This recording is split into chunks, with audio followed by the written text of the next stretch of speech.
Buenas noches, ¿cómo están? Hoy continuamos con la segunda parte de la causa en epistemología.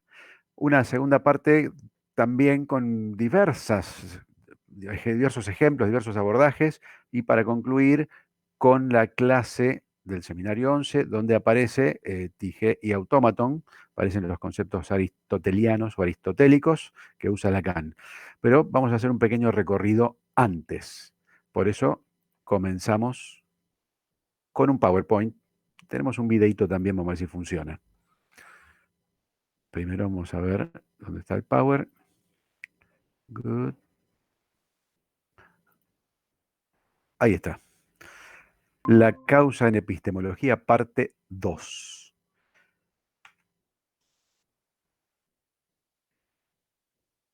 Que es nuestro destino, pero no todavía. Primero vamos a hablar un poco de Aristóteles y su libro Física, de aproximadamente el año 350 antes de Cristo.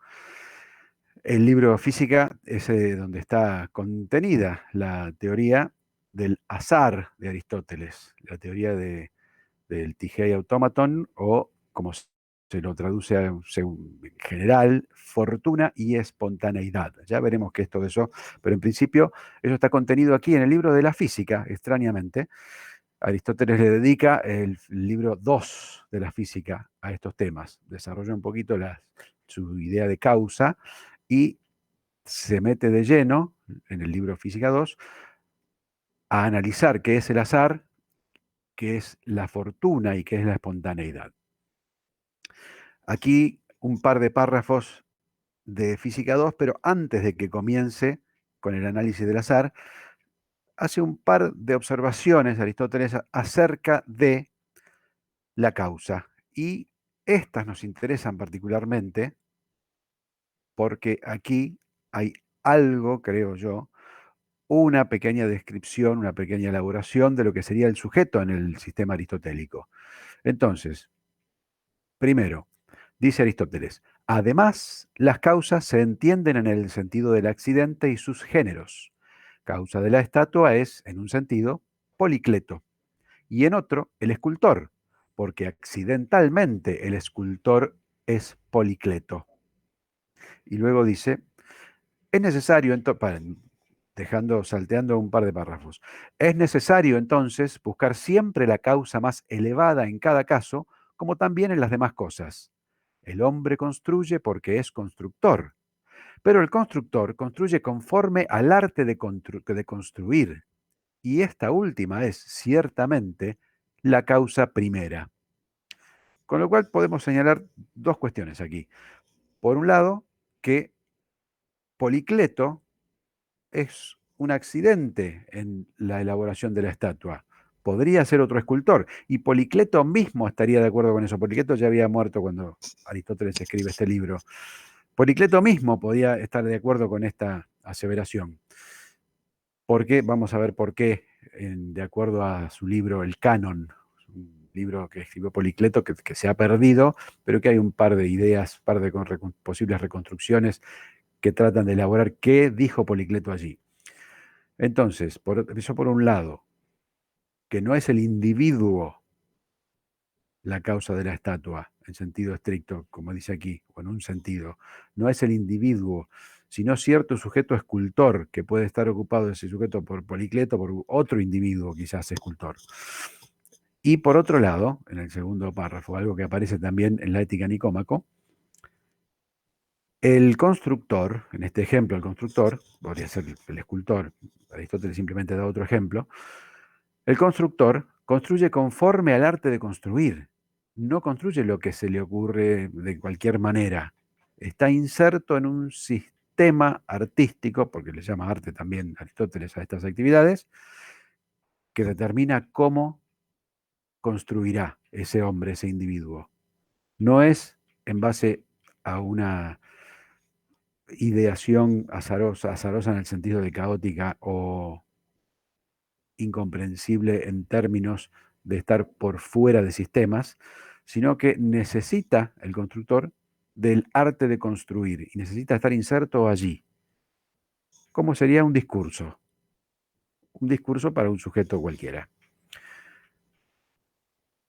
El Doríforo de Policleto, que esta es una estatua recuperada, estos son, según tengo entendido, copias y están refaccionadas, están, ¿cómo se dice? ¿Cómo se dice? Restauradas. Pero no son las originales. La original es de metal. Entonces, esta está en el Museo Arqueológico Nacional de Nápoles. El Doríforo de Policleto es un clásico. Y está en la clásica postura que se llama contraposto, medio inclinado hacia un costado, con el eje del cuerpo corrido, el eje del centro de gravedad corrido, que es una postura tradicional de la Grecia clásica y de otras escuelas artísticas también luego. Esto es entonces el Doríforo de Policleto 450 a.C. aproximadamente. Una copia.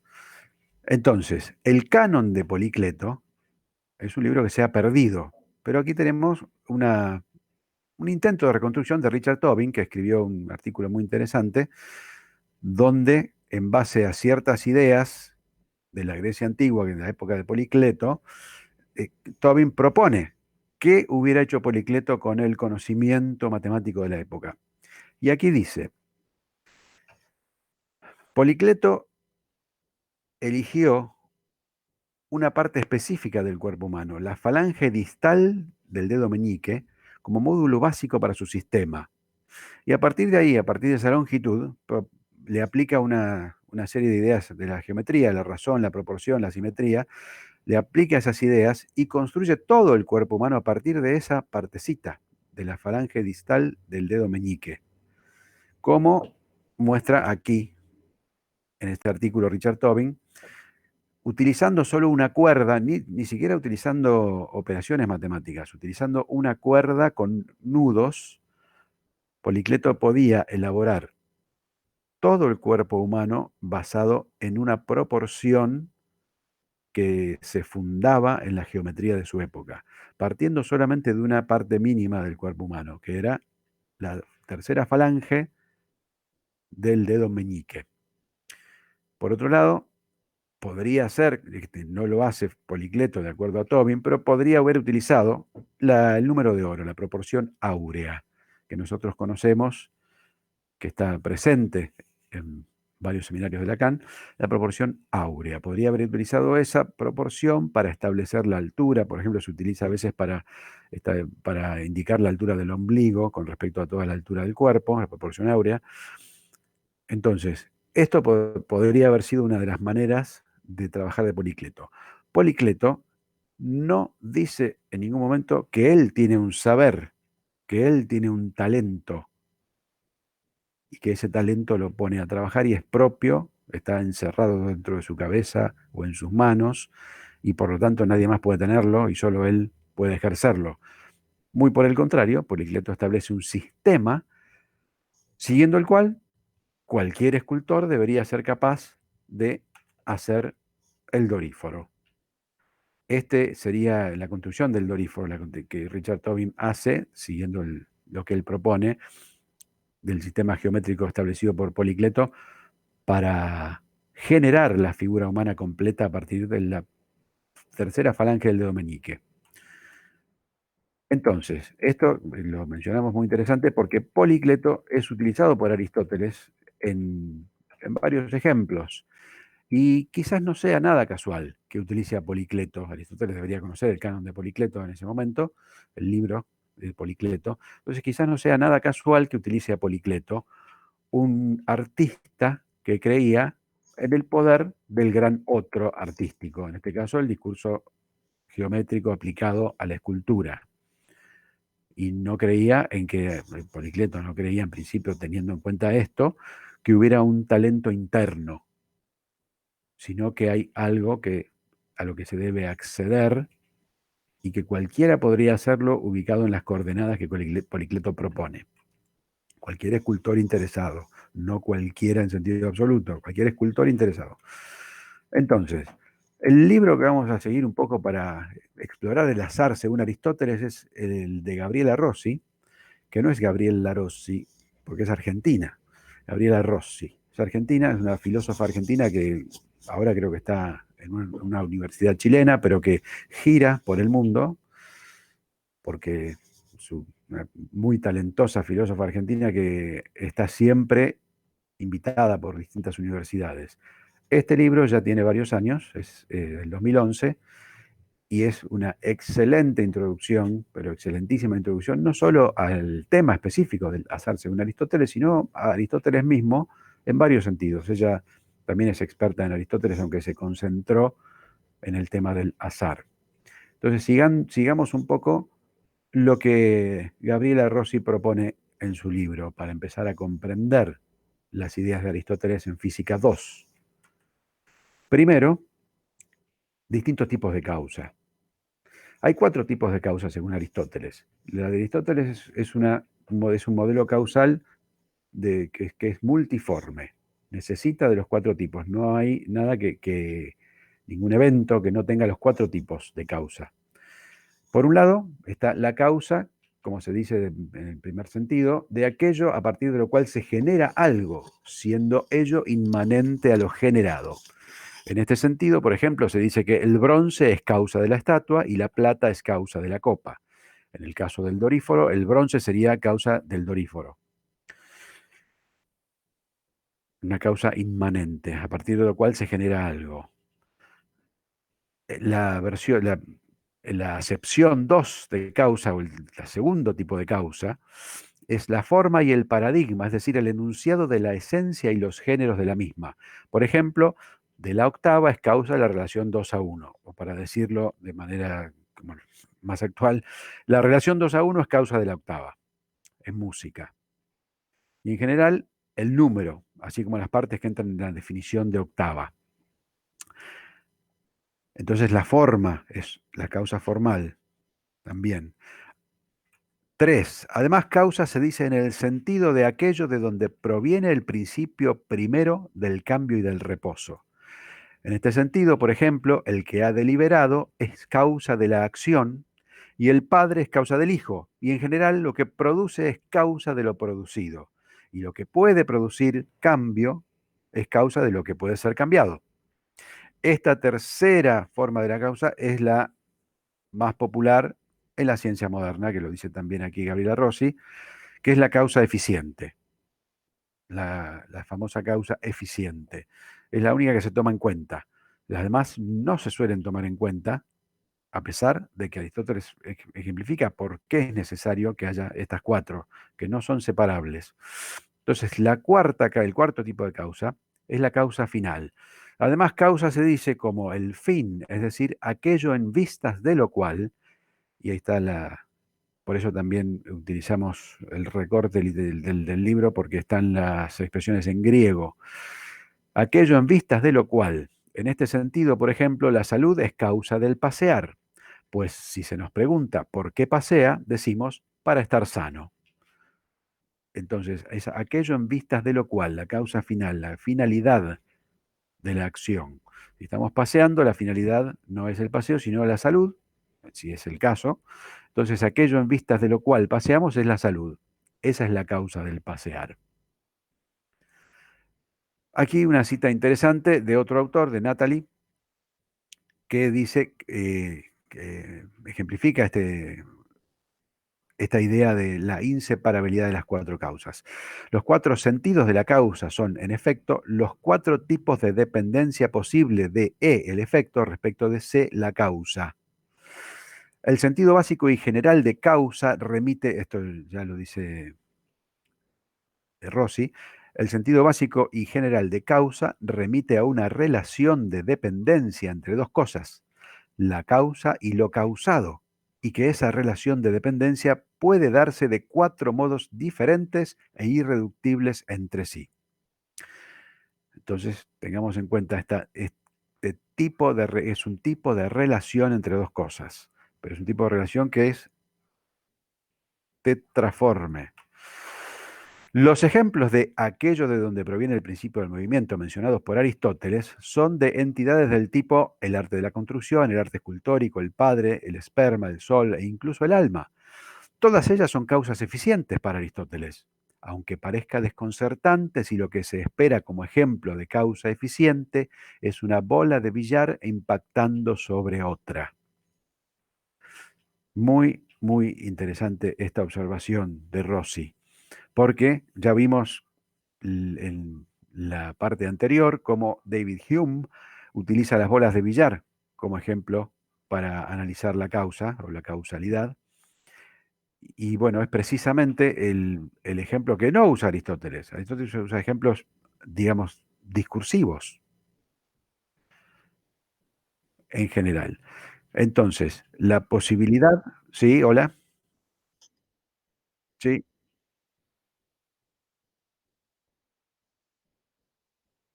me detengo.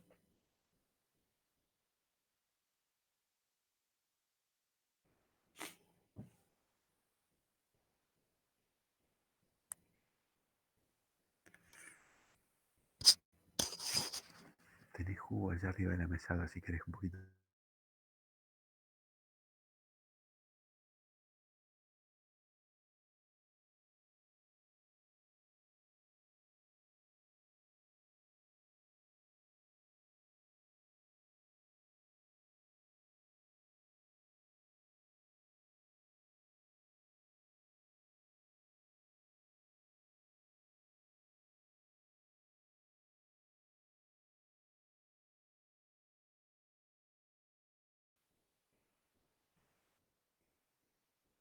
Seguimos de la misma diapositiva, digamos, del mismo lugar. Muy bien. Continuamos entonces. Como decíamos, como observábamos acerca de la observación de Gabriela Rossi, de que Aristóteles no necesariamente da ejemplos de causa eficiente, como sería una bola de billar impactando sobre otra, que sería el ejemplo clásico, que es el ejemplo popularizado, seguramente popularizado, quizás haya aparecido en otros autores, pero David Hume lo popularizó, el ejemplo de las bolas de billar. Hay un chiste que contaba Marrone, pero no lo vamos a contar en público. Entonces, mantener la traducción tradicional de Haitía y Haitión por causa, siempre que este término no se asocie inmediatamente al sentido moderno y unívoco de causa, sino que se tenga en mente que en la concepción de Aristóteles el tipo de relaciones causales que se dan realmente en el mundo no son solamente ni estrictamente las eficientes, sino que las causas aristotélicas son realmente pluriformes. Más claro, échale agua. Entonces, aquí vamos acercándonos a las ideas que va a tomar un poquito Lacan y que vamos a desarrollar un poco más aquí. Porque Lacan es muy, muy light en su abordaje de estos temas, por lo menos en la clase del seminario 11, la clase del 12 de febrero de 1964. Les recuerdo que fueron exactamente por esos días que los Beatles llegaron a América, febrero del 64. En esos días, primeros días de febrero. Entonces, a partir de la experiencia de lo que vemos, Aristóteles divide el universo de las cosas que se producen en tres grandes clases, tomando en cuenta la frecuencia relativa con la que ocurren. Primero, lo que ocurre siempre del mismo modo, cosas de las cuales se dice un poco más abajo, además que ocurren necesariamente. Y de acuerdo a lo anterior, hay que entender esto en el sentido de que ellas ocurren necesariamente de un mismo modo determinado y no necesariamente a secas. Muy importante eso. Cosas ocurren, dice Aristóteles, lo que ocurre siempre del mismo modo, necesariamente, y del modo determinado. La órbita de los planetas sería un buen ejemplo para Aristóteles. Dos, aquellas cosas que ocurren la mayoría de las veces del mismo modo. Este es el aspecto que va a ser, que vamos a problematizar un poco. Y tres, las cosas, aquellas cosas que ocurren al margen de ambas clases anteriores. Al margen, de hecho, vamos a leer, si es que lo podemos leer con corrección, la expresión griega es para taunta, si lo leí bien, o más o menos, por lo menos para, que es al margen, ¿no? Para. Es decir, que no ocurren ni siempre ni la mayoría de las veces del mismo modo. Estas son las cosas específicas que se producen en en el fenómeno de que le interesa a Lacan, que es el fenómeno de la fortuna, en el caso de la acción humana, ¿no? Estas son es la clase específica, porque no son, el azar no es ni lo que ocurre siempre del mismo modo, necesariamente del mismo modo, ni tampoco aquellas cosas que ocurren siempre, que ocurren la mayoría de las veces del mismo modo. Este punto de la mayoría de las veces, os epitopoli, es un problema porque ¿qué es la mayoría de las veces? Ya los autores antiguos, ya un par de siglos después de Aristóteles, ya se preguntaban, ¿qué quiere decir? ¿Es el 51%?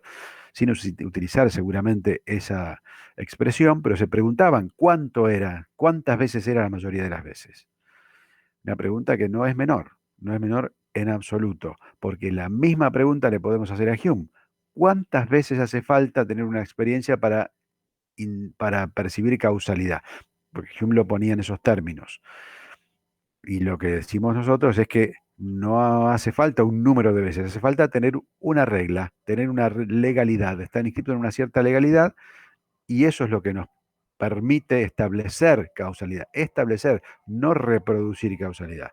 Establecer cuál es la causalidad a partir de legalidades. Por lo tanto, no se trata de un número de veces que haya que tener, un número de experiencias que haya que tener. Entonces, continúa Rossi. En breve, cuando Aristóteles afirma que ciertas cosas ocurren siempre, no quiere decir con ello que esas cosas ocurran permanentemente. Muy por el contrario, hay eventos o cosas que en sentido absoluto ocurren rara vez, como los solsticios y otros fenómenos celestes. Y sin embargo, diríamos, en el sentido relativo, que el solsticio ocurre siempre, porque ocurre siempre del mismo modo y bajo las mismas condiciones. La introducción de un factor con relación al cual un determinado evento resulta raro o usual aparece explícitamente en ciertos ejemplos que ofrece Aristóteles para ilustrar estos juicios de frecuencia. Así, por caso, es excepcional que haga frío en verano, dado que en verano la mayoría de las veces hace calor y se produce bochorno. Aquí están las citas en Metafísica y en Física 2. Están las dos, la lluvia también está, la lluvia en verano, el frío en verano y la lluvia también están en Física 2. Lo mismo ocurre con la lluvia recurrente, ahí está, que es excepcional en verano, pero frecuente en invierno, Física 2. Algo parecido ocurre con el primer ejemplo presentado en Metafísica Triangulito, epa, no, Metafísica Delta 30, para ilustrar lo accidental, solo que la condición respecto de la cual se mide la regularidad aquí es una acción. Para quien cava un pozo es accidental hallar un tesoro, pues ni esto último resulta necesariamente de esa acción, ni a continuación de ella, ni uno encuentra un tesoro la mayoría de las veces cuando planta. Entonces, capitulemos estas ideas que son importantes. Lo que ocurre siempre del mismo modo no es lo que ocurre ni permanentemente ni muchas veces en el mismo periodo de tiempo, sino que ocurra en el ciclo temporal que ocurra, si tiene un ciclo que cumplir, siempre va a ocurrir del mismo modo. Aun cuando sea, y si son Big Bangs, que si Big Bang y Big Crunch, bueno, serán siempre, cada 30.000 millones de años habrá un Big Bang y un Big Crunch de la misma manera, cada 30.000 millones de años. O cada día saldrá el sol. Eso es un punto que no es el de Aristóteles, sino que Aristóteles dice que siempre va a ocurrir del mismo modo, lo que ocurre siempre, lo que ocurre siempre. No se refiere a la frecuencia relativa. Entonces, lo raro también se define por esa idea. Encontrar un tesoro al cavar un pozo es parte del azar porque no es el resultado habitual de cavar un pozo. No se encuentra un tesoro la mayoría de las veces cuando uno planta. En definitiva, pues, se trata de la frecuencia con la cual un tipo de evento coincide con otro. O mejor, en un sentido más general, se trata de la frecuencia con la que un evento, estado de cosas o cosa, se da bajo determinado tipo de condiciones que funcionan como marco, tomando esto último en un sentido lo suficientemente general como para que puedan incluirse bajo el mismo tanto eventos como estado de cosas y cosas. Entonces, estas que nuevamente El problema de toda esta cuestión es que no hay ningún número ni ninguna operación matemática cuando se está hablando de matemáticas, se está hablando de probabilidad. Aristóteles Aristóteles sabía matemáticas, de hecho, en De Caelo, en De los cielos, habla con mucha corrección de Eudoxo de Cnido y su modelo de esferas dentro de esferas para modelar la órbita de los planetas. Tenía conocimientos matemáticos profundos, pero no utiliza ninguno de ellos en este tratamiento de las frecuencias, de la probabilidad. Entonces, se generan ciertos problemas al tratar de pensar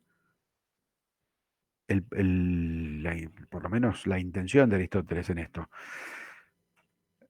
Y aquí una cita de Aristóteles mismo, de Física 2.5.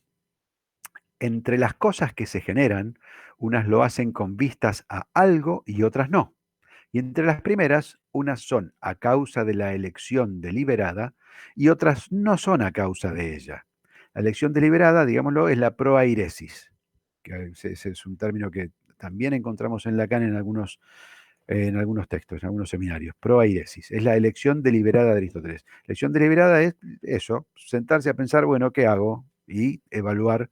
Y para todo eso, por eso es interesante la elección deliberada, porque para hacer la elección deliberada, en principio se debería pensar en términos de riesgo e incertidumbre.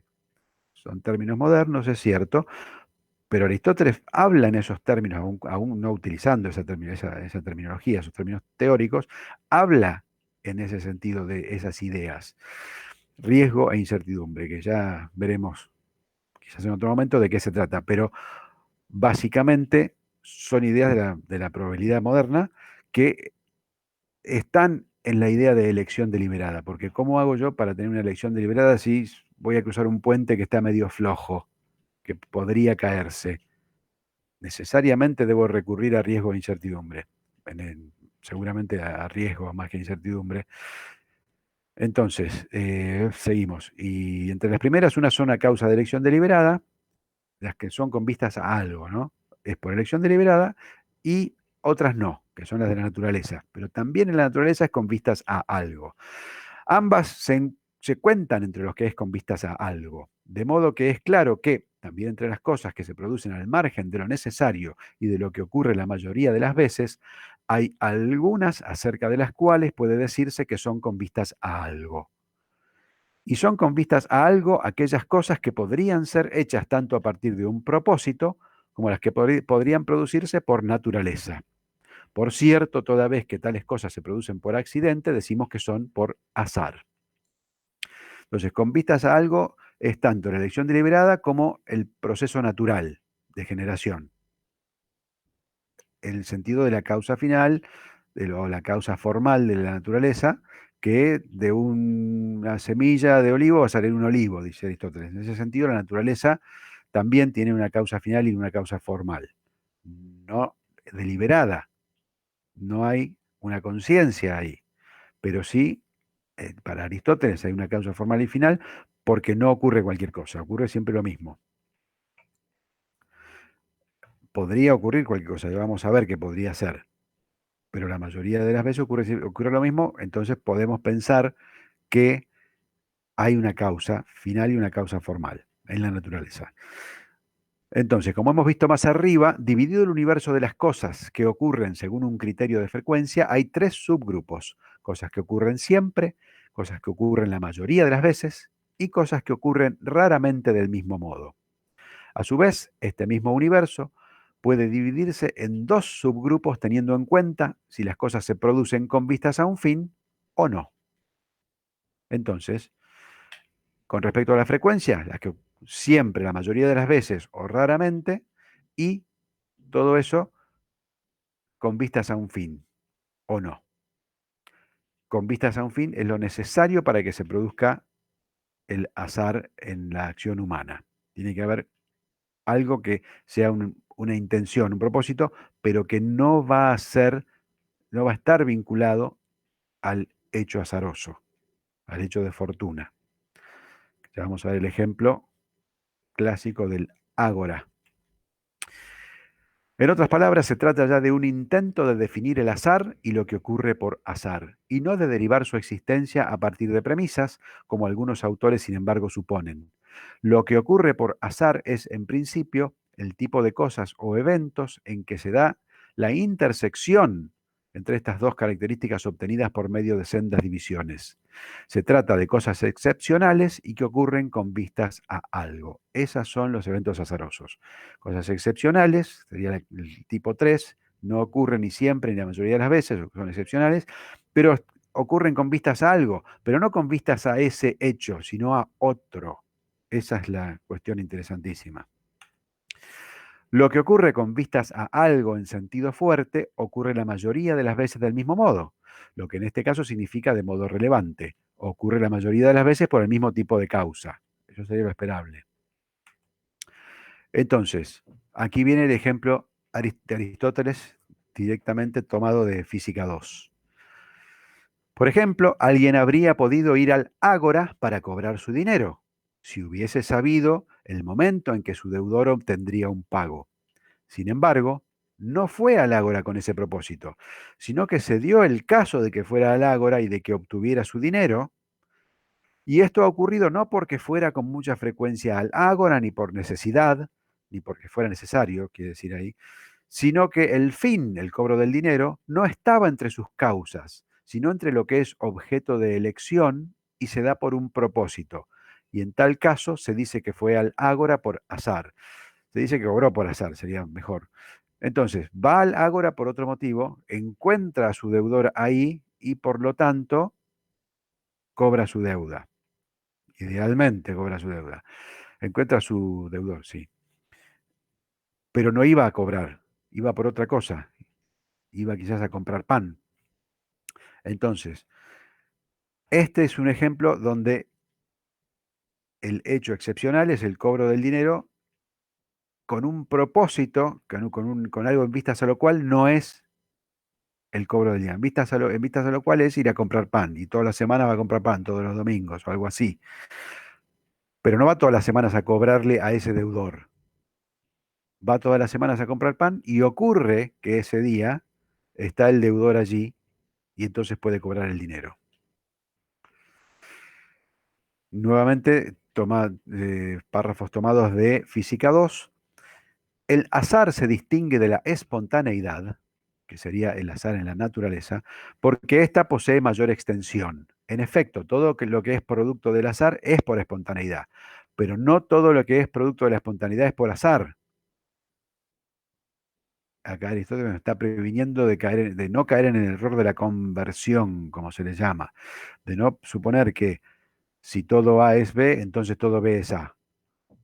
En este caso no ocurre. Podría ser que todo sea, pero no es en este el caso, y nos previene Aristóteles de no hacer conversión, de no suponer de no hacer esta conversión. Todo lo que es producto del azar es por espontaneidad, por azar en la naturaleza, pero no todo lo que es producto de la espontaneidad es por azar, que implica la praxis humana. Acá vemos. Por cierto, el azar y lo que es producto del azar se encuentran entre las cosas que podrían pertenecer a la buena fortuna o, en general, a la acción o actividad práctica. Por tanto, el azar forzosamente se vincula con lo práctico. Así que resulta que todos aquellos entes que no pueden realizar una actividad tampoco pueden hacer nada por azar. Y por esa razón, nada inanimado, ni una bestia, ni un niño pequeño pueden hacer nada por azar, pues no tienen la capacidad de elegir.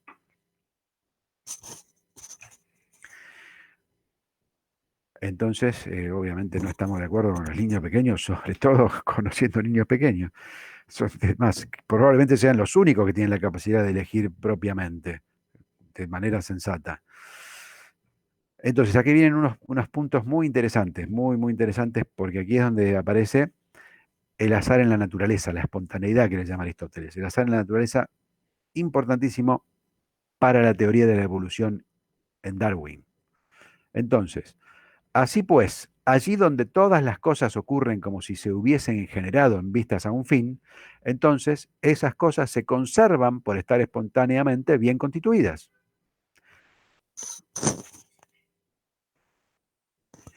Y en cuanto a las cosas que no se dan de este modo, han perecido y continúan pereciendo, como aquellos bueyes de rostro humano de los que habla Empédocles. Ya al principio de Física 2, Aristóteles había mencionado a Empédocles y su idea de que los miembros de los animales se generan por azar. Seguramente en el sentido darwiniano, lo decía Empédocles, en el sentido de que no hay un plan previo, sino que por azar aparecen ciertos miembros que funcionan y entonces continúan, y los que no funcionan no continúan. Es una enunciación de la teoría darwiniana. Así pues, entonces, allí donde todas las cosas ocurren como si se hubiesen generado en vistas a un fin, entonces esas cosas se conservan por estar espontáneamente bien constituidas. Espontáneamente en el sentido de por azar, porque ocurrió así, no porque haya un plan previo. Por otra parte, en los procedimientos que se llevan a cabo según un arte, se producen errores. Por otra parte, en los procedimientos que se llevan a cabo según un arte, se producen errores. En efecto, el gramático pudo haber escrito en forma incorrecta y el médico pudo haber suministrado incorrectamente un medicamento. Resulta evidente, pues, que esto mismo puede ocurrir en los procesos naturales. En los procesos naturales, en el párrafo anterior, Aristóteles eh, incluye las dos posibilidades, que sea para bien o para mal, digamos, que un en cambio azaroso permanezca, porque está bien constituido, nos dice con respecto al entorno, porque ya sería enunciar a Darwin, pero bueno, es con respecto al entorno, pero también que no continúa, que perece porque está mal constituido. Pone las dos posibilidades.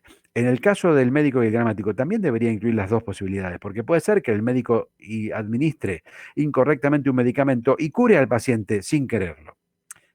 También sería producto del azar, el azar propiamente en el sentido de fortuna de Tigé, que es el azar por acción humana. Entonces, la idea esta de que en los procedimientos que se llevan a cabo según un arte se producen errores y esos errores pueden producir algo significativo. Vamos a pasar el video. Juli, si estás ahí. ¿Estás ahí, Juli? A ver si lo llamo a Juli porque tenemos un video. Ahí está, Juli. Si podemos pasar el video, que es muy cortito.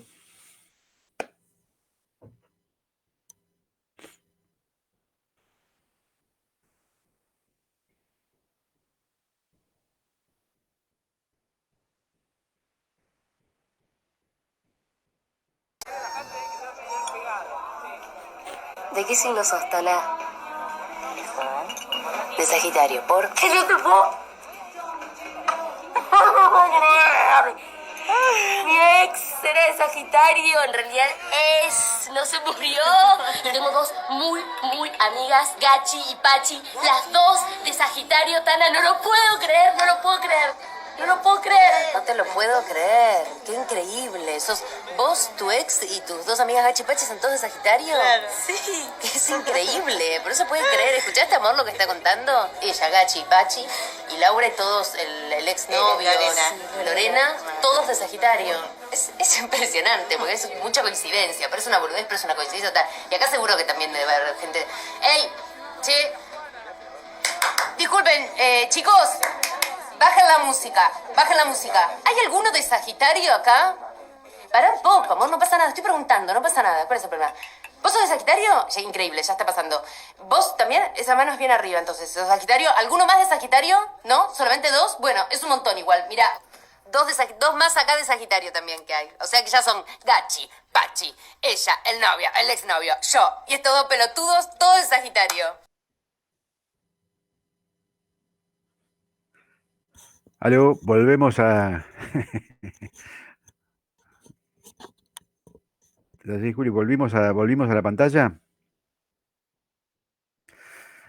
Bueno, una genia Valeria Bertuccelli, como siempre, haciendo un experimento de probabilidad. Este ejemplo, de hecho, está tomado por Alberto Rojo en su libro El azar en la vida cotidiana. La Tana Ferro, una genia total, Valeria Bertuccelli. Entonces, North by Northwest, un clásico de Hitchcock, una de las mejores películas de Hitchcock, sin duda. Cary Grant es un ejecutivo, es un publicitario, simplemente un publicitario, que por una coincidencia termina involucrado en una conspiración internacional.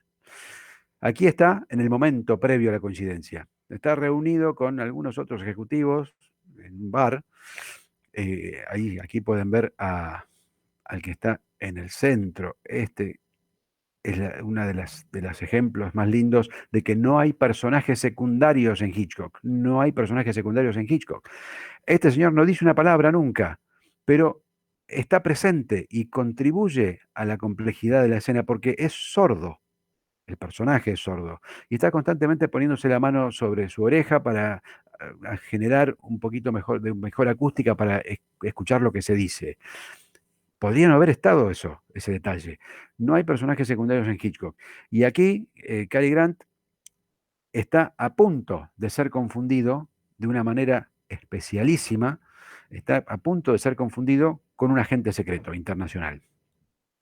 Y se lo secuestran, ahí inmediatamente lo secuestran y comienza todo el periplo del héroe, como sería, de Cary Grant, en un thriller,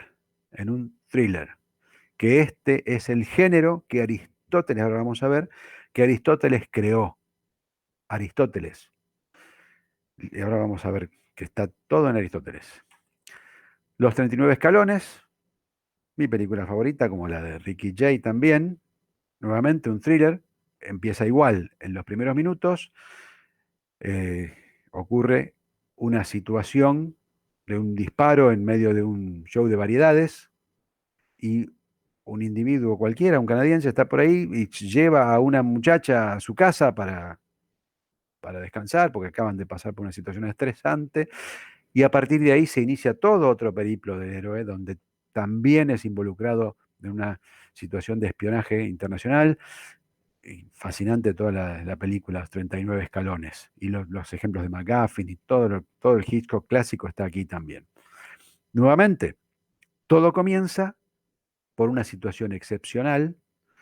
El señor va a ver un show de variedades, ese sería aquello con vistas a lo cual produce la acción, pero lo que ocurre es algo completamente distinto y es lo que hace intersecar las dos líneas de acción, la de la conspiración de los espías y la de la vida normal del señor canadiense. Siempre es un individuo normal, de la calle, el que queda involucrado en los thrillers clásicos. Debería ser así. Brasil, también ejemplo clásico, la confusión Tuttle Buttle. Un insecto cae sobre la impresora y genera la confusión Tuttle Buttle. Una letra y van a buscar al individuo equivocado y se genera toda una situación por ir a buscar al individuo equivocado. Otro clásico de coincidencia en el sentido aristotélico, de que genera algo.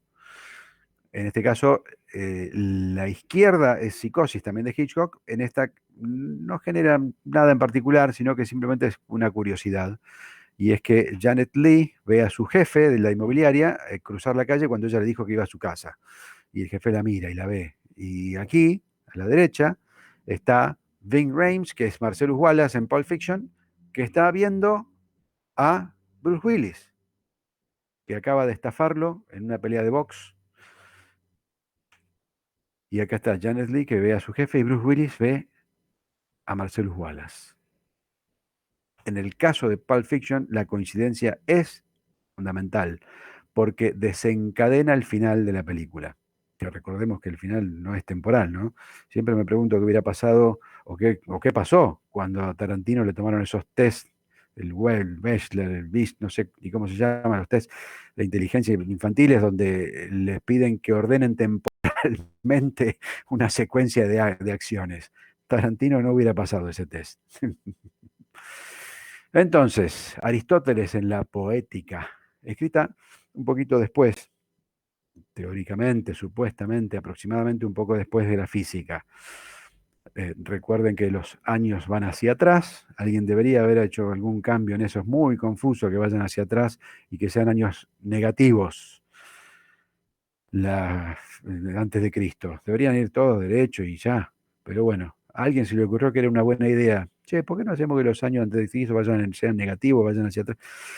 Muy confuso. La poética entonces, 335, es antes del 350, perdón, es después del 350. Entonces, en la poética, Aristóteles dice esto, y veamos cómo se vincula a lo que estamos analizando del azar en la física. En el libro, en la parte de las causas, dice Aristóteles, con respecto a la deducción del mejor cambio de fortuna. El subtítulo no es de Aristóteles, pero bueno, vale la pena dejarlo ahí.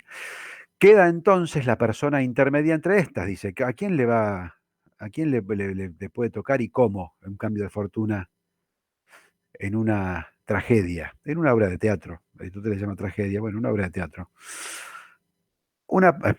No una comedia, porque después se escribió otro libro que se perdió con respecto a la comedia, pero una tragedia que podríamos tomarlo como un thriller también, y vamos a ver por qué. Queda entonces la persona intermedia entre estas, una persona tal que no es ni superior a nosotros en virtud y justicia, ni sufre un cambio hacia el infortunio a causa de su propio vicio o maldad, sino a causa de algún error, y que es una de esas gentes con gran reputación y fortuna como Edipo, Tiestes y hombres distinguidos de familias similares. Necesariamente, entonces, una trama eficaz será unitaria, antes que, como algunos sugieren, doble, e incluirá un cambio no del infortunio a la buena fortuna, sino por el contrario, de la buena fortuna al infortunio, y no a causa de maldad, sino a causa de un gran error por una persona como las mencionadas o por una mejor persona antes que una peor. Entonces, es la definición de thriller. ¿Cómo comienza un thriller? El personaje principal, el protagonista o la protagonista, es una persona común, una persona de la calle. No puede ser muy superior a nosotros ni muy inferior al espectador medio, que también se supone que es un hombre de la calle. Y el cambio no puede ser al infortunio por causa de su propio vicio o maldad, sino a causa de algún error, de alguna confusión, que es precisamente lo que le ocurre a Cary Grant en North by Northwest, donde lo confunden con un agente secreto, una doble confusión en ese caso que no se la queremos arruinar la película, si no la vieron la tienen que ver urgente, tienen que ver hoy, está en Qubit, me acuerdo que estaba, si no la sacaron, porque cambian las películas mucho en las plataformas de streaming, pero estaba en esa en Qubit, propiedad de Constantini, del hijo de Eduardo Constantini, creo que se llama Tomás. Así que bastante piola el muchacho. Qubit, ahí está North by Northwest. Exactamente esto. Esta descripción que hace Aristóteles es el thriller moderno, el thriller de Hitchcock. Entonces, la deducción de los mejores tipos de incidente. La acción puede producirse de los siguientes modos: a la manera de los viejos poetas, que hacían que la gente actuara a sabiendas, con completo conocimiento, como Eurípides hace que Medea mate a sus hijos. Así es. 2. Los personajes pueden comenzar a actuar con pleno conocimiento, pero no continuar con la acción. 3. Los personajes pueden actuar, pero cometer el acto espantoso en ignorancia, para luego descubrir la relación amistosa, como le ocurre al Edipo de Sófocles. 4. Estar a punto de cometer el acto espantoso en ignorancia de la relación amistosa, pero reconocerla antes de hacer nada. Como si Edipo se hubiera dado cuenta que era su madre por una marca por un tatuaje de la mujer o por, o sea, una marca de nacimiento de la mujer. Y Edipo hubiera dicho, es mi madre y no hace nada. Pero lo más interesante es el punto 3, cuando los personajes pueden actuar, pero cometen el acto espantoso en ignorancia, para luego descubrir la relación amistosa. Ese es el punto más interesante. Nuevamente, para que ocurra eso, también debe ocurrir una coincidencia, una suerte de error. Aquí una pequeña digresión porque no llegué a tiempo de... Ahora vamos a ver un par de cosas. Vamos a un par de cosas de probabilidad, ¿eh? Una pequeña digresión porque no llegué a tiempo la otra, en otro encuentro de ponerlo. ¿Cuál es la causa del gol en contra? No es tan fácil de definir como parece. No es tan fácil. Porque un gol en contra, de hecho, acá está Michel Platini hablando en el reportaje. En la FIFA tenían que, bueno, la UEFA en este caso, tuvieron que debatir bastante para definir el gol en contra, porque puede ser que un jugador efectivamente decida, bueno, voy a meter un gol en contra porque estoy enojado con mi equipo y pateo en contra. Y otra cosa es que la pelota rebote en el cuerpo de un jugador y por lo tanto ingrese, que sea desviada de su trayectoria e ingrese en el arco porque un jugador del equipo del arquero estaba en el medio y desvió la pelota sin querer de su trayectoria. Es otra versión del gol en contra. No es fácil definir la causa. De hecho, solo se puede definir la causa porque tenemos una idea al respecto. No hay causa previa, causa natural que tengamos que describir. El ejemplo del gol en contra es una buena. Si Julián está escuchando, seguramente tendrá alguna opinión al respecto. Entonces, probabilidad. Vamos a meternos un poco en probabilidad para entender qué significa un hecho excepcional, qué significa un hecho probable, poco probable, qué significa probabilidad en general y cómo la pensamos. Entonces, primero vamos a producir, vamos a interrumpir un poquito la transmisión del PowerPoint y vamos a pasar a la cámara. Si estamos aquí, aquí estamos, ¿no? ¿Sí me ven? Ok.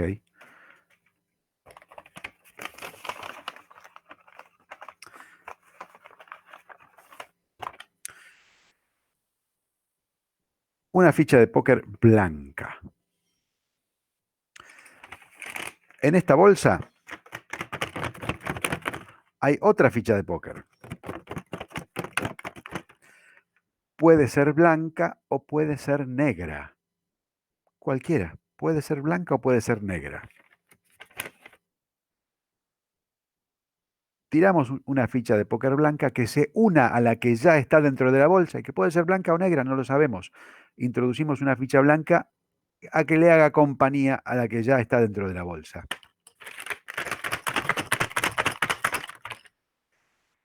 Y ahora retiramos una de las fichas.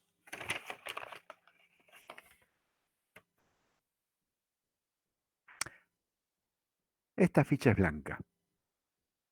Y ahora viene la pregunta. ¿Cuál es la probabilidad de que la ficha que quedó aquí en la bolsa también sea blanca? Si ustedes son más o menos normales como yo y como la mayoría de la gente normal, van a decir 50 y 50, o es roja, o es blanca, o es negra. Pues no, no es 50 y 50. Esto es un poquito similar a otros ejemplos que ya hemos trabajado alguna vez aquí en nuestras presentaciones, similar al ejemplo de la paradoja del problema de Monty Hall, pero vamos a ver de qué estamos tratando en este caso.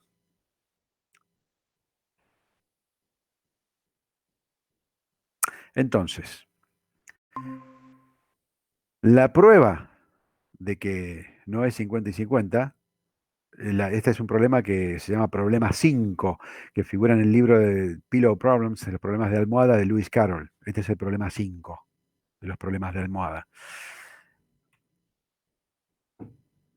La solución que da, esta es la solución que da Lewis Carroll, esta de arriba, el problema 5. Es bastante complicada y, en fin. La mejor la propone Martin Gardner, que se la envió uno de sus lectores a la columna que tenía en la revista Scientific American, Martin Gardner. La mejor es esta, la versión de Matrix, de matriz. Voy a hacer una matriz de probabilidad, como siempre ocurre, ya lo hemos trabajado esto en nuestras presentaciones. El poder de la matriz, del formato matriz. En este caso, vemos que puede ser que en la bolsa haya una ficha blanca de entrada y que cuando sacamos a la segunda ficha blanca. O puede ser que cuando saquemos a la primera ficha, a la que estaba inicialmente, y queda adentro la segunda. Y puede ser también que saquemos la ficha blanca y quede por azar la negra. White, la W es por white y la B grande o B larga es por black. Entonces, ahí es donde finalmente podemos decir que es 2/3, porque hay en 2 ocasiones de 3 vamos a sacar una ficha blanca. Lo podemos ejemplificar mejor. En este caso tenemos 2 fichas blancas. Vamos a ejemplificarlo mejor.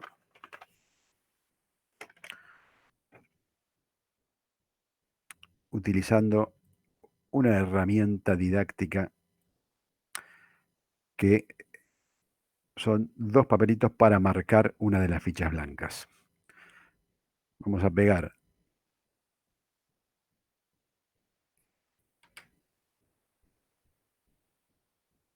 papelillos, sendos papelillos, en las 2 caras de una de las fichas blancas.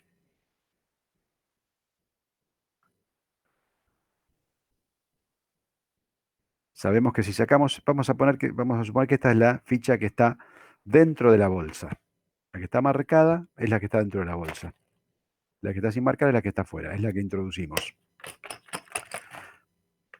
Podemos meter la mano y sacar una ficha blanca. En este caso no está marcada. Recuerden que no estarían marcadas, serían idénticas, pero acá la estamos usando como recurso didáctico. En esta ocasión sacamos una ficha blanca. Si sacamos esta, también es una ficha blanca. Por lo tanto, hay 2 ocasiones en las que sacaríamos una ficha blanca y quedaría una ficha blanca. De 3, en 2 ocasiones quedaría una ficha blanca. Por lo tanto, no es 1/2, sino 2/3. En 2 ocasiones queda una ficha blanca dentro de la bolsa. Muy interesante, que es difícil de pensar sin utilizar la matriz, e incluso con la matriz de probabilidades es difícil de pensar. Pero sin utilizar la matriz, definitivamente, muchas personas incluso discutirían el punto. Pero con la matriz queda bien claro. Aquí vamos otra vez al PowerPoint. Con la matriz de probabilidades queda bien claro que en 2 de 3 ocasiones va a quedar una ficha blanca dentro de la bolsa, en 2 de 3 ocasiones. Entonces, otro ejemplo que viene al caso,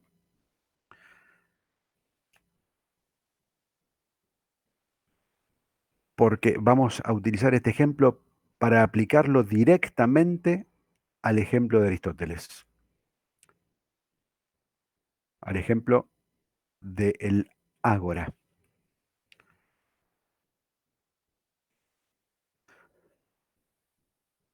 Cartas de póker que se mezclan, tendríamos que mezclarlas 7 veces, de acuerdo a Percy Diaconis, hay que mezclar 7 veces, tipo mezcla de americana, para que queden en un orden que no tenga nada que ver con el orden inicial. No con el orden de mazo nuevo, sino solo el orden inicial en el que estaba el mazo, que puede ser cualquiera. Para que no estén en ese orden inicial hay que mezclar 7 veces por lo menos. Ok, mezcladas, supongamos que fueron 7 veces. En este mazo hay por lo menos 2 cartas del mismo valor que están juntas, así como está mezclado. Por lo menos 2 cartas del mismo valor están juntas. Y ya no tenemos que recorrer mucho.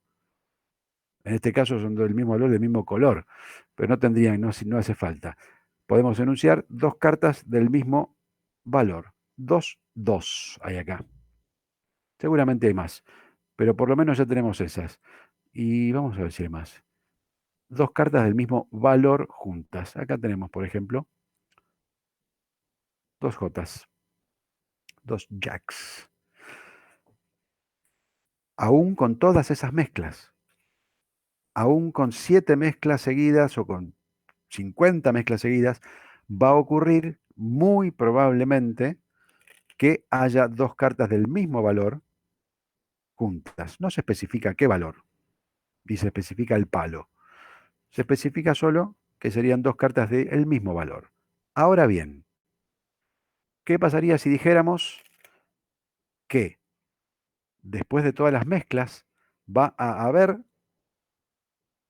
digamos, una J y un As, las dos cartas del Blackjack juntas? Una J y un As juntas. Y para utilizarlo como ejemplo, como agregado al ejemplo de Aristóteles del Ágora, digamos que los Ases le deben dinero a las Jotas y el mazo es el Ágora. Y los Ases le deben dinero a las Jotas. Vamos a mezclar una vez más a la americana. Los Ases le deben dinero a las Jotas. ¿Se encontrarán en el Ágora? ¿Se encontrará un as con una J en el Ágora? ¿Es probable?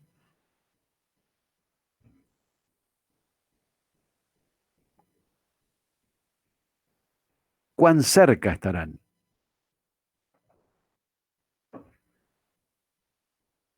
Observad. Observad que en este caso salió bien, podía no haber salido así y con una mezcla más salía. Pero bueno, salió. Entonces, no es tan excepcional. Por eso es importante que Aristóteles eh, ponga o no ponga algún tipo de herramienta matemática, probabilística, porque no es tan raro que la familia de las J se encuentre con la familia de los Aces y les pida el dinero que les deben. Está bien, son 4 y 4, es verdad, pero no obstante, intuitivamente pensaríamos que es virtualmente imposible, especificando los valores que las cartas queden cerca. Podríamos decir cualquier valor, obviamente, podríamos decir un 3 y un 4, un rey y un 7, no importa el valor, cualquiera. Pusimos una J y un As porque es el blackjack, pero cualquier valor serviría para ejemplificar esto. Entonces, vamos a continuar con el PowerPoint, a ver si lo podemos retomar, porque tenemos que hacer present now, window. Ahí está. Ahí volvimos al PowerPoint.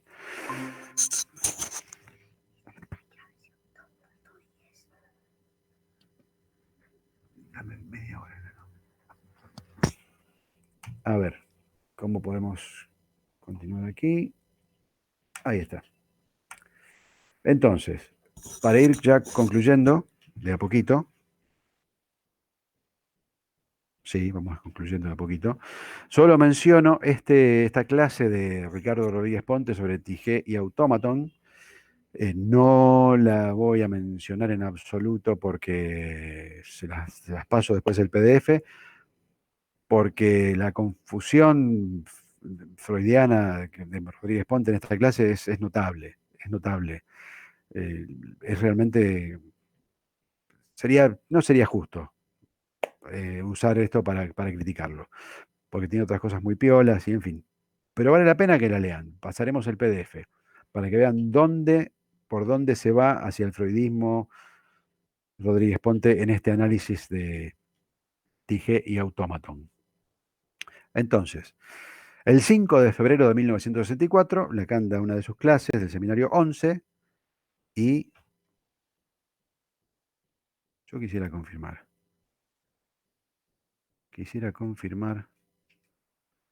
Bueno, lo vamos a hacer otro día, pero los Beatles estaban en América.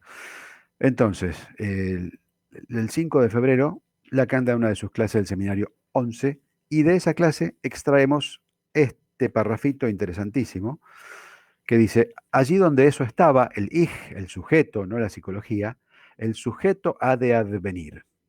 Y para saber que se está allí no hay más que un método, detectar la red. Pero, ¿cómo se detecta una red? Pues porque uno regresa, vuelve, porque uno se cruza con su camino, que los cruces se repiten y son siempre los mismos, y no hay en ese capítulo 7 de la interpretación de los sueños otra confirmación de esa palabra, sino esa. Hablen de azar, señores, si les da la gana. Yo, en mi experiencia, no encuentro en eso nada arbitrario, pues los cruces se repiten de tal manera que las cosas escapan al azar. Entonces, dice Lacan, solo podemos regresar porque hay una red. No es desandar el camino, no es desandar el mismo camino o repetir la misma acción. Es siempre hacia adelante, siempre nuevo, pero volver hacia donde, a cruzarse con el camino que ya se recorrió, pero a cruzarse. Y ahora veamos cómo. Aquí tenemos un habitante de Planilandia viendo cuál es la forma de su mundo. Si van hacia el norte, por ejemplo, quieren saber si el mundo está curvo, van a llegar al mismo lugar, pero desde atrás. Sin haberse dado vuelta, van a ir hacia adelante y van a llegar al mismo lugar de donde partieron, pero desde atrás. Ahí podían probar que su mundo es curvo. Pero podría ser que sin darse cuenta se hubieran desviado y hubieran ido en círculos. Hubiera ocurrido eso también. Entonces, para asegurarse de eso, establecen recorridos en ángulo recto hacia el norte y hacia el este, y efectivamente encuentran que si hay dos intersecciones, es una esfera. Pero resulta que vuelven a hacer el experimento de recorrer los caminos en ángulo recto y encuentran que hay una sola intersección de los dos caminos. ¿Cómo podría ocurrir eso? Si los dos caminos son en ángulo recto y uno va hacia el norte, otro va hacia el este, ¿cómo podría ocurrir que haya una sola intersección? Pues bien, si hay un agujero, si están sobre la superficie de un toro. Entonces, estas ideas topológicas interesantísimas de Lacan con respecto al uso del toro, al uso del agujero en la figura del toro, nos permiten pensar también cómo puede ocurrir que se transite una red y cómo esa red puede dar cuenta de algo más de acuerdo a las propiedades que manifieste la red significante. Entonces, la clase que sigue, la clase del 12 de febrero de 1964, habla Lacan específicamente de Tija y Automaton en términos vagos, no muy precisos, pero bueno, veamos qué se puede sacar.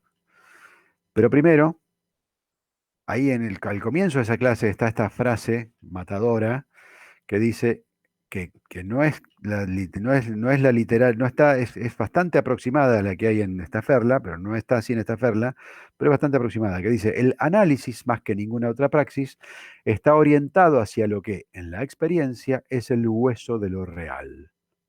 Ah, ¿cómo? Por suerte no es esta la de Staferla, pero es bueno, esta es la que se difunde en Baidós. Pero es bastante similar a la de Staferla igual, ¿eh? Entonces, este es el problema que se encuentra en la expresión de Lacan, así como en Aristóteles encontramos un problema por la falta de formulación de matemática, de probabilidad. En Lacan encontramos el problema por la falta de formulación técnica de lo real, del concepto de lo real. Acá, por lo menos en esta clase, en primer lugar, dice Lacan, la tijé, tomada como les dije la vez pasada del vocabulario de Aristóteles en su investigación de la causa, la hemos traducido por el encuentro con lo real. Lo real está más allá del autómaton, del retorno, del regreso, de la insistencia de los signos a que nos somete el principio del placer. Lo real es eso que yace siempre tras el autómaton, y toda la investigación de Freud evidencia que su preocupación es esa. Bueno, aquí recordemos que autómata no es esto que dice Lacan.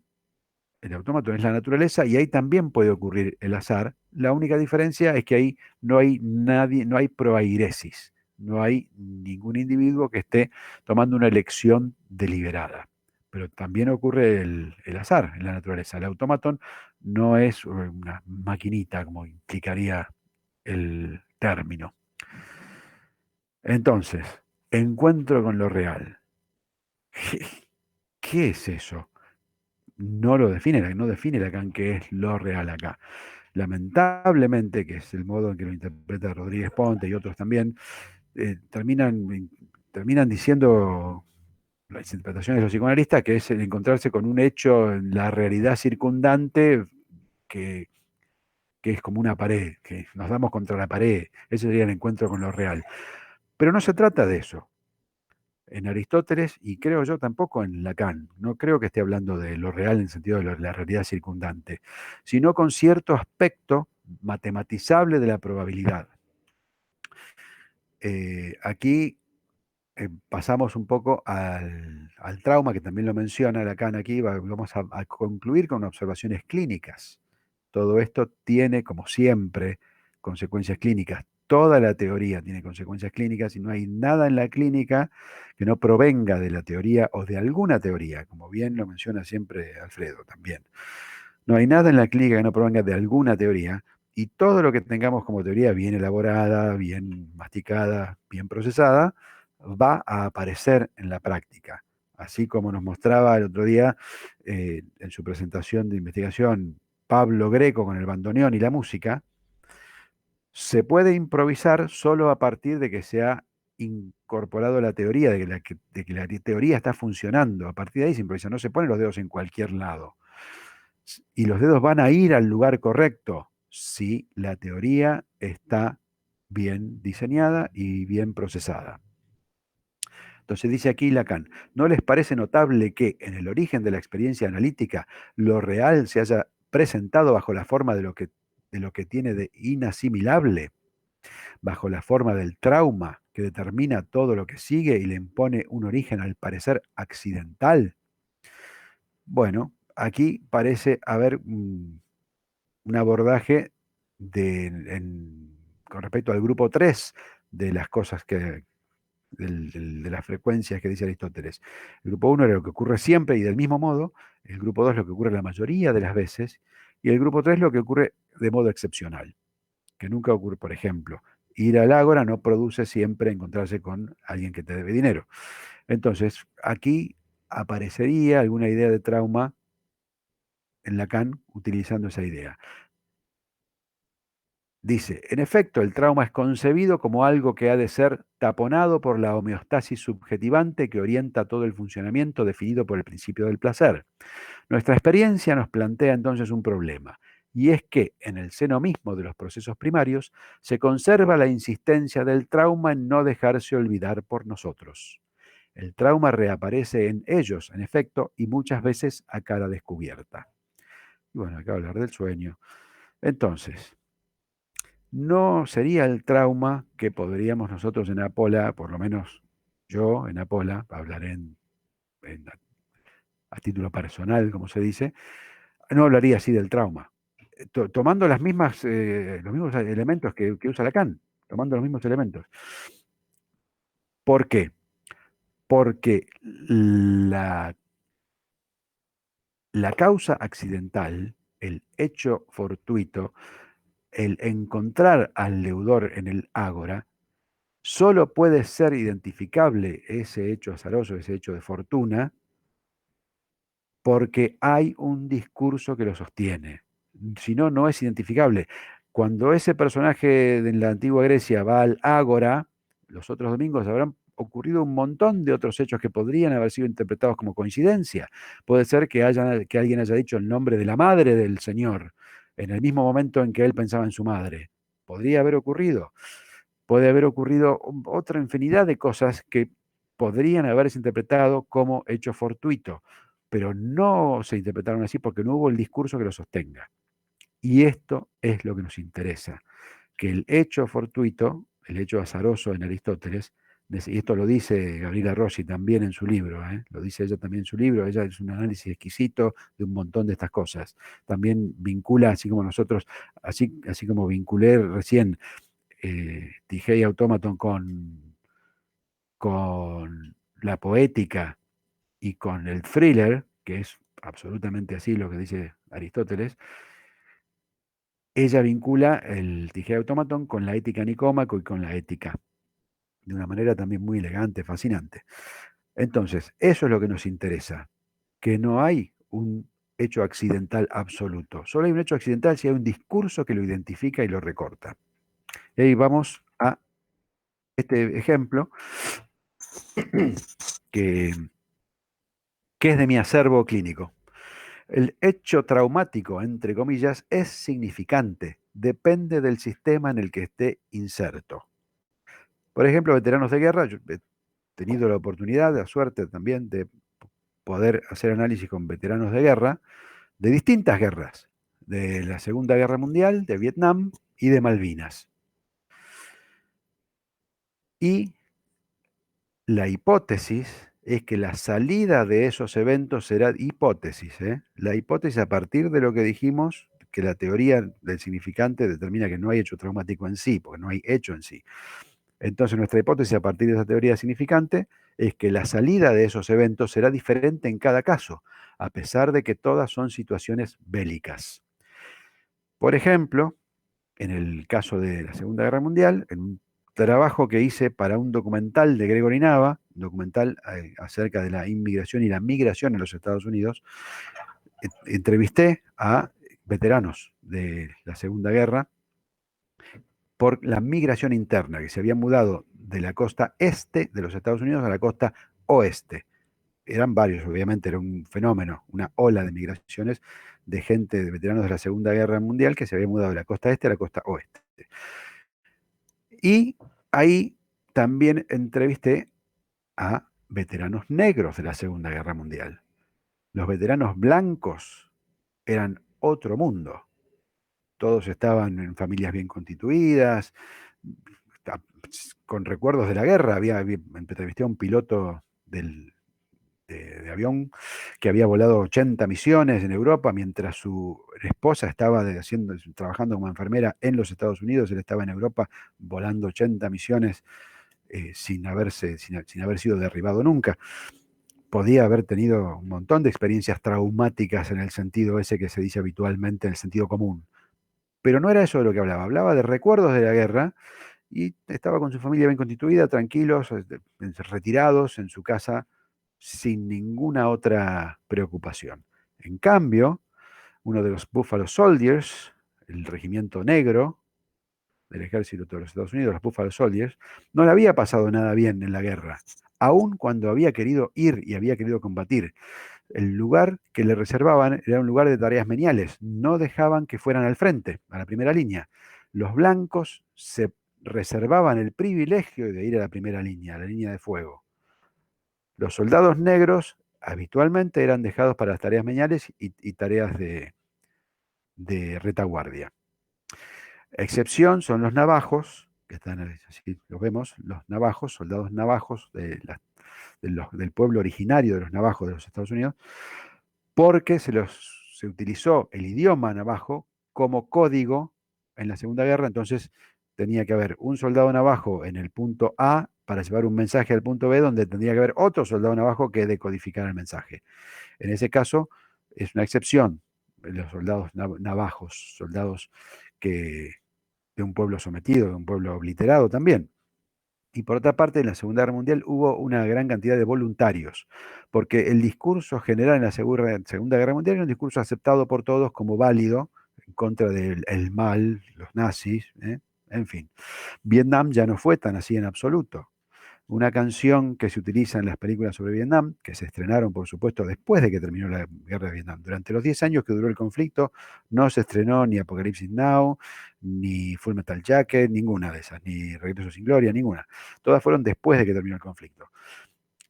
Para muchas de esas películas sobre Vietnam se utiliza la canción de Creedence que se llama Hijo Afortunado, que tiene una letra completamente antibélica y completamente antisistema y anti-Vietnam, etcétera. Una letra fascinante eh, que, por supuesto, condena la intervención en Vietnam. Por lo tanto, suponemos que el discurso, la hipótesis es que el discurso en Vietnam no sostiene subjetivamente a los soldados que participaron.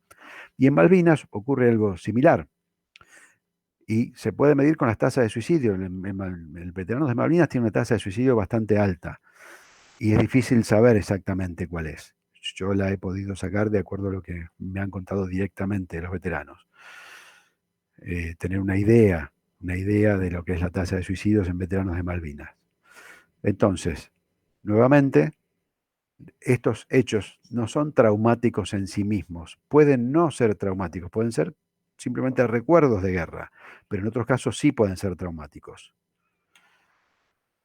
El hecho se establece a partir de un discurso que lo articula. Esta es una diapo que tomo de otra presentación con respecto a feminismo, a derechos de género, básicamente, no solo feminismo, todos los derechos de género, trans, todos los derechos de género. El hecho no tiene existencia en sí, es parte del discurso, surge a partir del discurso que lo articula. Por lo tanto, es válido reclamar por acontecimientos retrosignificados o significados, como bien me notó Alfredo, significados de hace 30 años atrás, tal como es válido tratar el trauma en los mismos términos. Esto es algo que decía Mónica Lewinsky hace un par de años, cuando surgió el movimiento Me Too, que ahora desapareció completamente de los medios y de toda política de Estado. Lamentablemente, esperemos que vuelva muy pronto todo eso. Mónica Lewinsky decía, bueno, ahora me doy cuenta de que mi relación con Clinton fue un abuso de poder. Muy discutible que haya sido un abuso de poder, pero sí es válido que ella diga que puede decir que algo ocurrió hace 30 años, que ella pensó en el momento que no era abuso, sí lo fue. Por lo tanto, podemos construir un trauma que no estuvo aparentemente en el pasado y construirlo a partir de los discursos actuales. También como se puede deconstruir a partir de los discursos actuales algo que en el pasado podía haber sido traumático de acuerdo a esos discursos. Por lo tanto, el trauma no es en sí mismo. Lewinsky, una gran escritora, gran escritora, muy elocuente, y ella había cambiado su posición. Siempre dijo que su relación con Clinton fue entre adultos, ella tenía 22 años, fue entre adultos libres y que hubo consentimiento en ambas partes, pero cambió esa versión hace 2 o 3 años cuando se entró en contacto con las ideas del movimiento Me Too.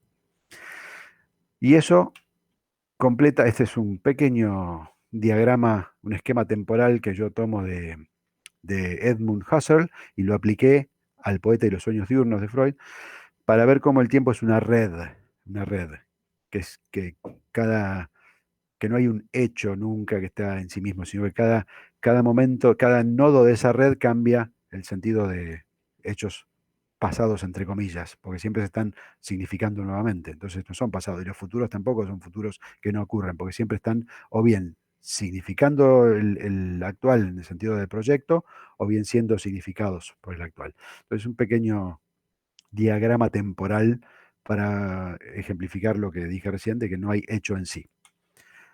Y el último, lamentable ejemplo, artículo 24 del Estatuto de Roma.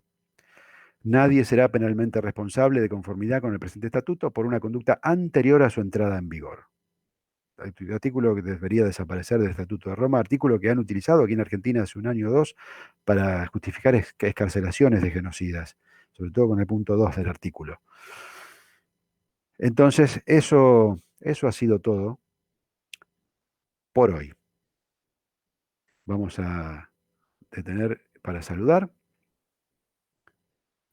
Estamos otra vez en cámara. Les agradezco mucho la participación, los que están allí, las que están allí, y nos veremos pronto, espero, quizás, quién sabe, este año en encuentros en 3D. Mientras tanto, aprovechemos la virtualidad que nos permite seguir pensando. Chau.